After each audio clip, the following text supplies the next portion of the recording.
My name is Jesper Rietz Christiansen. I'm an associate professor at the Department of Geoscience and Natural Resource Management at the University of Copenhagen.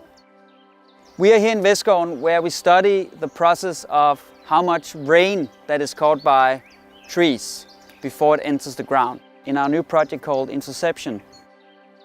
This naturally has an impact on how much water there's in the soil and eventually can end up in the groundwater as our drinking water resource. What we are hoping to achieve here in Interception is to derive some fundamental relationships between the structure of the vegetation and the water dynamics measured at scales that we before have not been able to measure at. We are trying in Interception to study this in a new way because the numbers of how much rain is caught in the trees are surprisingly difficult to determine accurately. So in this project we are trying with new types of measurements to measure this directly for the whole forest.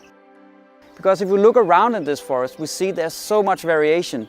So many different trees, there are different heights. Some places there is no trees, some places there are trees, so there's a lot of variation. We need to capture this variation, and that's what we're trying to do in this project.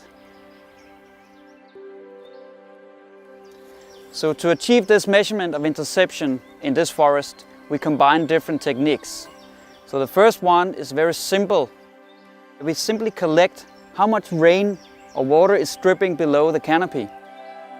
But in order to calculate the interception, we also need to measure it outside the forest.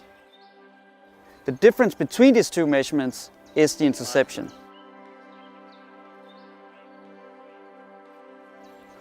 Another interesting instrument we're using are actually artificial leaves. Artificial leaves are able to measure how wet they are, and that's important to understand when we have a rain event happening in the forest. They can measure how fast the canopy gets wet. By having these measurements and the rain gauges, we can relate the intensity of the rain, how much it rains per hour for example, to how fast the canopy is re-wetted. It can also tell us the dynamics between when we have no leaves on the trees and leaves on during the summer, because we think there are a difference in the interception in these two periods. So the instrument behind me is called cosmic ray neutron detection, and my colleagues in the project Interception at Geology, they are working on trying to understand how to use this equipment to measure the water dynamics for the whole forest. So to link the cosmic ray methods and the rain gauge method and artificial leaves, we are also using LiDAR, a laser technique that can measure the forest structure. So LiDAR is basically a very advanced 3D ruler. It can measure distances in all directions and do that in real time. The cool thing about the instrument we have here is that it's not stationary. We can walk through the forest with our LiDAR instrument and then at the same time measure the structure for the forest. The 3D geometry of the forest can be linked up to measurements of geometry of the forest, for example from satellites or planes. This is a very cool way of scaling our measurements from the forest plot to maybe larger scales across Zealand, across Denmark.